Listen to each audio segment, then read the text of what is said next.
Hi എല്ലാവർക്കും safe ഹൗസിൻ്റെ പുതിയ എപ്പിസോഡിലേക്ക് സ്വാഗതം. ഇന്നത്തെ എപ്പിസോഡിൽ നമ്മൾ കവർ ചെയ്യുന്ന ചെറിയൊരു ടോപ്പിക്കാണ്. ടോപ്പിക് എന്ന് വെച്ചിട്ടുണ്ടെങ്കിൽ നമ്മൾ ഈ കേട്ടിട്ടുണ്ടാവും, അല്ലെങ്കിൽ നിങ്ങൾക്ക് അനുഭവം ഉണ്ടാവും. ചില പ്രാവുകൾ മുട്ടയിട്ട് കഴിഞ്ഞിട്ടുണ്ടെങ്കിൽ അവർ തന്നെ മുട്ട കുത്തിപ്പൊട്ടിച്ച് തിന്നുന്നതാണ്. അത് ആ ഒരു സിറ്റുവേഷൻ എന്താണെന്ന് ഒന്ന് മനസ്സിലാക്കാനും അതിനെ എന്തൊക്കെ രീതിയിൽ നമുക്കൊന്ന് മാറ്റിയെടുക്കാൻ സാധിക്കും എന്നൊന്ന് പറയാൻ വേണ്ടിയിട്ടാണ് ഇന്നത്തെ എപ്പിസോഡ് ചെയ്യുന്നത്. അപ്പോൾ ഇന്നത്തെ എപ്പിസോഡിൽ നമുക്കിവിടെ ഒരു പേരുണ്ട്, നമുക്കത് അയാളെ പരിചയപ്പെടാം. ബിക്കോസ് അവരാദ്യം അങ്ങനെ ഒരു സിറ്റുവേഷനിലായിരുന്നു, നമ്മളതിനെ മാറ്റിയെടുക്കാനുണ്ടായത്. അപ്പോൾ എനിക്കറിയാവുന്ന 2 മെത്തേഡ്സ് ഞാൻ പറയാം, മാറ്റിയെടുക്കാനായിട്ട് നമുക്ക് ചെയ്യാൻ പറ്റുന്ന 2 മെത്തേഡ്സ്.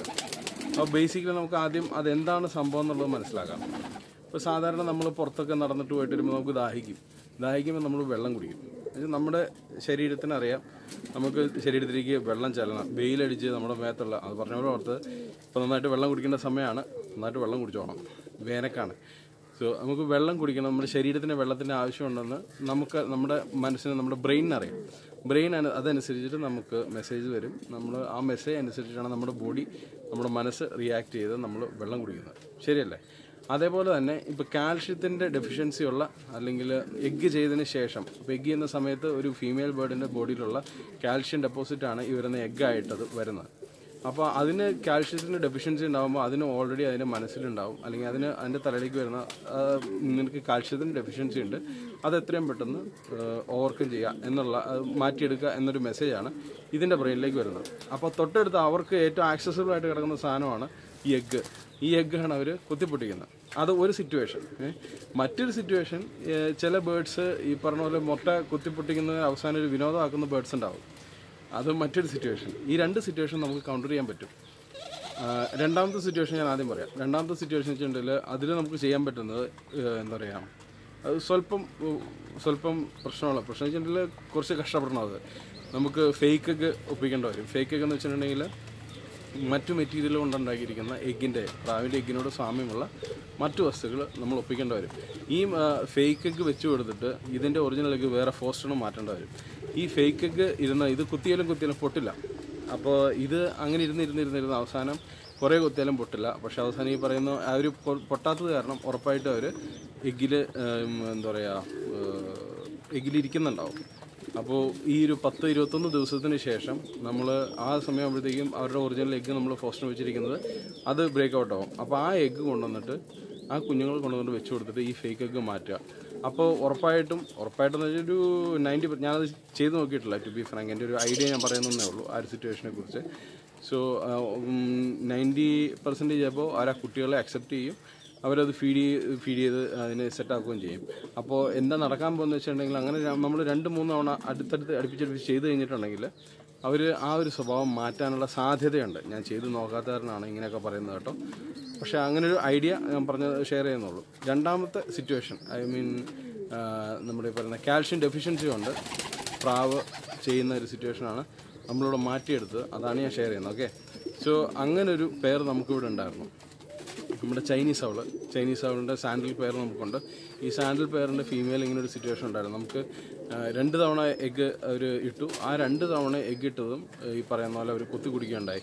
അപ്പോൾ ഈ 2 സമയത്ത് ഞാനിവിടെ ഉണ്ടായാലും വലിയ പ്രയോജനമില്ല. കാരണം വെച്ചിട്ടുണ്ടെങ്കിൽ ചൈനീസ് ഔളിന് നമ്മൾ അവരുടെ എഗ്ഗ് ഫോസ്റ്റേഴ്സിന് വെച്ച് കഴിഞ്ഞിട്ടുണ്ടെങ്കിൽ ഏകദേശം ചൈനീസ് ഔളിനോ ഷോർട്ട് ഫേസിനോ അങ്ങനെയുള്ള ചെറിയ ബേർഡ്സിന്, അതായത് അതിൻ്റെ ബീക്കിൻ്റെ ഷേപ്പിനോട് സാമ്യമുള്ള മറ്റ് ബേർഡ്സിന് വെച്ച് കൊടുത്തിട്ടാണ് രക്ഷപ്പെടുകയുള്ളൂ. അപ്പോൾ ആ കറക്റ്റ് സമയത്തിന് ഇങ്ങനെയുള്ള നല്ല ബേർഡ്സ് എഗ്ഗ് ചെയ്തിരിക്കുകയാണെങ്കിൽ അതിൻ്റെ കൂടെ വെച്ച് കൊടുക്കുക. അങ്ങനെ എന്തെങ്കിലുമൊക്കെ സ്വാപ്പ് ചെയ്താലാണ് കാര്യം നടക്കുകയുള്ളൂ. അത്രയ്ക്ക് പ്രാക്ടിക്കലല്ല. അത് നമ്മൾ ആരെങ്കിലും ഇവിടെ ഉണ്ടെങ്കിലാണ് കുറച്ചുകൂടെ അത് നടക്കുകയുള്ളൂ. സോ ഈ 2 തവണയും കാര്യങ്ങളൊന്നും നടന്നില്ല. അപ്പോൾ ഈ ലാസ്റ്റ് ടൈം ഞാൻ എന്ത് വെച്ചിട്ടുണ്ടെങ്കിൽ, ഇപ്പം നമ്മളവർ എഗ്ഗ് ചെയ്ത സമയത്ത് തന്നെ, എഗ്ഗ് ചെയ്യുന്നതിന് മുമ്പ് തന്നെ നമ്മളവരുടെ കേജിലൊരു സംഭവം ഇട്ട് കൊടുത്തു. ഇതൊരു ചെറിയൊരു പീസാണ്. ഇത് നമ്മുടെ കടൽനാക്ക് എന്ന് പറയുന്ന സാധനം പലരോടും പറഞ്ഞു കൊടുക്കാറുണ്ട്. കടൽനാക്ക് എന്ന് പറയുന്ന ഒരു കാൽഷ്യം സപ്ലിമെൻ്റ് ആണത്. നമ്മൾ ലവ് ബേർഡ്സിനൊക്കെ ധാരാളം കൊടുക്കുന്നൊരു സാധനമാണ്. ഇത് കടലിലുള്ള ഒരു കണവ എന്ന് പറയുന്ന ജീവിയുടെ പുറന്തോടാണ്. ഇത് ചെറിയൊരു പീസ് മാത്രമേ, ഇത് ശരിക്കും ഈ 1 ഫീറ്റൊക്കെ ലെങ്ത്തിൻ്റെ വരുന്ന സാധനമുണ്ട്. ഇത്രയും പറഞ്ഞ ചെറിയ സാധനമുണ്ട്.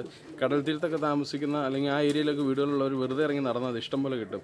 ലാസ്റ്റ് ടൈം ഞാൻ ചെന്നൈയിലല്ലോ, തമിഴ്നാട് ഒരു സ്ഥലത്ത് പോയപ്പം ഞങ്ങൾ വെറുതെ ഞാനൊരു സുഹൃത്തുക്കളെ കൂടിയിട്ട് പറഞ്ഞ ബീച്ചിൽ പോയപ്പോൾ ഈ ബീച്ചിൽ നിറച്ചും ഇങ്ങനെ കിടക്കുക. എന്നിട്ട് ഞങ്ങളൊരു 1.5-2 കിലോയുടെ അടുത്ത സാധനം അവിടുന്ന് പറക്കിയെടുത്ത് ഞാൻ കൊണ്ടുവന്ന് അത് കൊടുത്തു. അതിൻ്റെ ഒരു പീസാണ് ശരിക്കും പറഞ്ഞത്. സോ ഈ സംഭവം നമ്മൾ ഇട്ട് കൊടുക്കുക. അപ്പോൾ എന്ന് വെച്ചിട്ടുണ്ടെങ്കിൽ ഇത് ഇവർക്ക് മുട്ടയിടാൻ ആവശ്യമുള്ള കാൽഷ്യവും അതിനുശേഷം ഇവർക്ക് വരുന്ന ഡെഫിഷ്യൻസി മീറ്റ് ചെയ്യാൻ വേണ്ടിയിട്ടുള്ള കാൽഷ്യവും എല്ലാം. അതിപ്പോൾ നമ്മൾ മുട്ടയിട്ട് അപ്പോൾ തന്നെ ഇത് മാറ്റരുത്.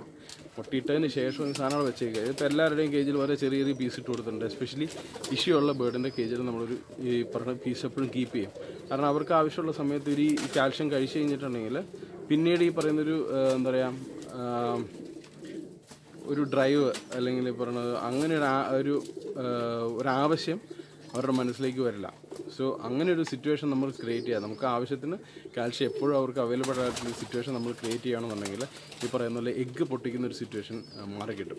ഞാൻ ആ പേരിനെ കാണിച്ചു തരാം. ഓക്കെ,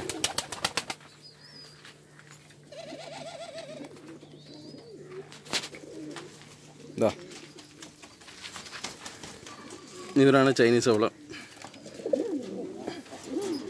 കാണാൻ ഒരു കണവയുടെ ഒരു പീസോടെ കിടപ്പുണ്ട്. അതാ ഒരു കുറച്ച് നാളായിട്ട് അത് കിടക്കുന്നതാണ്. അപ്പോൾ അവർക്ക് എന്തെങ്കിലും അങ്ങനെ ഒരു സിറ്റുവേഷൻ വരികയാണെന്നുണ്ടെങ്കിൽ അവരതിൻ്റെ തന്നെ കുത്തി തിന്നും. ഇപ്പോൾ ഏകദേശം മുട്ടയിട്ടിട്ട് ഇപ്പോൾ എനിക്ക് തോന്നുന്നു ഒരു 10-15 ദിവസത്തോളമായി ഇതേവരെ യാതൊരു പ്രശ്നങ്ങളും ഉണ്ടാക്കിയിട്ടില്ല. എഗ്ഗ് 2 ഉണ്ട്. ലാസ്റ്റ് ടൈമൊക്കെ ഞാൻ അവരിട്ടിരുന്ന മറ്റൊരു കേജിലായിരുന്നു. അതിൻ്റെ അകത്ത് ഇങ്ങോട്ട് മാറ്റമാണ് ഉണ്ടായത്. കേട്ടോ, 2 വരുമ്പോന്നാണ്ടോ അതൊരു ഡിഫെൻഡ് ചെയ്യണതാണത്. മെയിലൊക്കെ നല്ല ധൈര്യമുള്ള ടീമാണ്. നമ്മൾ കൈ വെച്ച് കൊടുത്തിട്ടുണ്ടെങ്കിൽ പുള്ളി ഓടി വന്നിട്ട് കുത്തും. മറ്റു പ്രാവുകളെ പോലെ പേടിച്ച് മാറി വയ്ക്കത്തില്ല. നല്ല ബേഡ്സാണ്. പക്ഷെ ആസ് എ പേരൻ്റ് അത് എങ്ങനെയാണെന്നുള്ളത് അറിയില്ല. നമുക്കിതേവരെ ഇവരുടെ എഗ്ഗ് വിരിഞ്ഞിട്ടില്ല. വിരിഞ്ഞാലുള്ളത് നമുക്ക് കിട്ടിയിട്ടില്ല. സോ ഇത്തവണ എങ്ങനെയായിരിക്കും നമുക്ക് നോക്കാം. ചെറിയ പൊട്ടലുണ്ടോ എന്ന് സംശയമുണ്ട്. ഏതായാലും കുറച്ച് ദിവസത്തിനുള്ള റിസൾട്ട് വരും. ഇപ്പോൾ പ്രത്യേകിച്ച് ഈ ഒരു കാലാവസ്ഥയുടെ ഒരു ഇതുണ്ടെന്ന് തോന്നുന്നു. എഗ്ഗുകൾ നമുക്കിവിടെ കുറേ ഹാച്ച് ചെയ്യുന്നുണ്ട്. അപ്പോൾ അതിൻ്റെ വിശേഷങ്ങൾ കുറച്ചൊക്കെ നിങ്ങൾ അറിഞ്ഞു കാണും കഴിഞ്ഞ എപ്പിസോഡിൽ. സോ അതുവിടെ. സോ ഇങ്ങനൊരു സംഭവം നിങ്ങൾ ചെയ്യുകയാണെങ്കിൽ സിമ്പിളായിട്ട് നമുക്ക് ഈ പറഞ്ഞ പരിപാടി സെറ്റാക്കി എടുക്കാൻ സാധിക്കും. ബേഡ്സിൻ്റെ ആ ഒരു കാൽഷ്യം ഡെഫിഷ്യൻസിയിൽ വരുന്നൊരു സംഭവം നമ്മൾ സെറ്റാക്കി എടുക്കുകയാണെങ്കിൽ തന്നെ അവരുടെ സ്വഭാവത്തിൽ മാറ്റം വരും. നമുക്കിവിടെ റിസൾട്ട് വന്നതാണ്. അത്രയ്ക്ക് കൺഫേംഡ് ആയത് കാരണമാണ് നമ്മളീ പറയുന്ന ഒരു ഇൻഫർമേഷൻ പാസ് ചെയ്യുന്നത്. ഓക്കെ, സോ നിങ്ങൾ ഈ പറയുന്ന കടലാക്ക് തന്നെ ഇട്ട് കൊടുക്കുന്ന നിർബന്ധമൊന്നുമില്ല. കാൽഷ്യത്തിൻ്റെ സപ്ലിമെൻറ്റ്സ് നിങ്ങൾക്ക് അറിയാവുന്ന സപ്ലിമെൻറ്റ്സ് എന്താണോ അത് നിങ്ങൾക്ക് പ്രൊവൈഡ് ചെയ്യുന്നതാണ്. ഓക്കെ, ഈ മുട്ടത്തൊണ്ട് അല്ലെങ്കിൽ ഷെൽക്കാൽ എന്ന് പറയുന്നൊരു മെഡിസിൻ രൂപത്തിലൊക്കെ വരുന്ന സംഭവമുണ്ട്. അതൊക്കെയാലും കൊടുത്താലും മതി. ഓക്കെ, സോ ഇന്നത്തെ എപ്പിസോഡ് ഇത് ആണ് എപ്പിസോഡിൽ പ്രധാനമായിട്ട് ഉദ്ദേശിച്ചത്. അപ്പോൾ അത് കഴിഞ്ഞാലും നമ്മൾ ഇന്നത്തെ എപ്പിസോഡ് ഇവിടെ ക്ലോസ് ചെയ്യുകയാണ്. അപ്പോൾ ഇന്നത്തെ എപ്പിസോഡിൽ ചെറിയ ഒരു ഇൻഫർമേഷനാണ് നമ്മൾ പാസ് ചെയ്തത്. നിങ്ങൾക്കത് ഇഷ്ടപ്പെട്ടിട്ടുണ്ടെങ്കിൽ അല്ലെങ്കിൽ നിങ്ങൾക്കത് സഹായകരമാകും നിങ്ങൾക്ക് തോന്നുന്നെങ്കിൽ നിങ്ങൾ ഷുവറായിട്ടും ലൈക്ക് ചെയ്യാൻ മറക്കാതിരിക്കുക. ഷെയർ ചെയ്യാൻ താല്പര്യമുള്ളവർ ഷെയർ ചെയ്യുക. പിന്നെ ഒരു കാര്യം, ഞാൻ എപ്പോഴും ഷെയർ എന്ന് പറയും.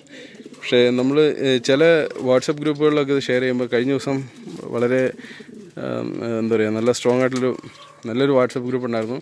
അപ്പോൾ ഞാനായിട്ടല്ല, ഏതോ ഒരു അതിലുണ്ടായിരുന്നൊരു പാർട്ടിസിപ്പൻ്റ് മറ്റേ ഏതായിരുന്നു ഈ നമ്മൾ ഉറുമ്പ് ഇവിടെ വന്നപ്പോൾ അതിനെ എങ്ങനെ ഒഴിവാക്കിയെന്നുള്ളൊരു വീഡിയോ ഇട്ടിരുന്നല്ലോ. അപ്പോൾ ആ ഉറുമ്പിനെ ഒഴിവാക്കിയ വീഡിയോ അദ്ദേഹം അതിൽ ഫോർവേഡ് ചെയ്തു.